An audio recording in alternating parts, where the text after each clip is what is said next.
अस्सलामुअलैकुम। आज हम होटल के स्टाइल से इमली का पल्प बनाना सिखा रहे हैं। आधा किलो मैंने इमली ली थी, 10 मिनट मैंने पकाई, ठंडी हो जाए तो इस तरह करके ये हाथ की मदद से हम इस तरह करके गुठलियों, सारी गुठलियों का मतलब जितना जो पल्प है इस तरह करके दबा के सारा गुठलियों इमली का पल्प सारा निकल जाए।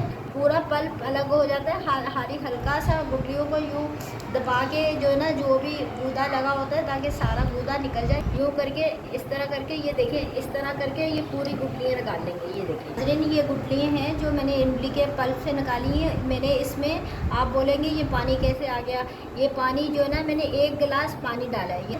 और इसको भी हम इसी तरह करेंगे।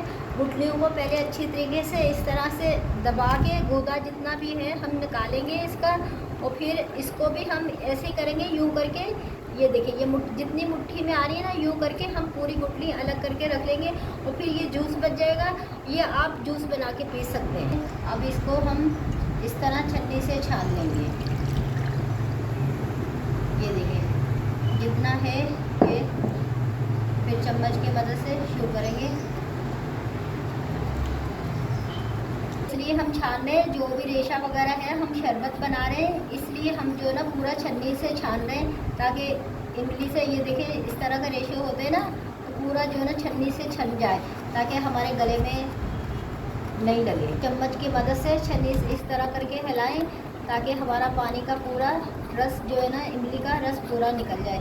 ये है ये। अब हम फेंक देंगे इसको। हम चुटकी भर ये डालेंगे ज़ीरा कुटा हुआ, चुटकी भर हम काला नमक डालेंगे, इसको मिक्स करेंगे और ये हमारा इमली का जूस बन गया। अगर मेरी वीडियो अच्छे लगे तो सब्सक्राइब कीजिएगा, शेयर कीजिएगा, लाइक कीजिएगा, आगे बढ़ाइएगा।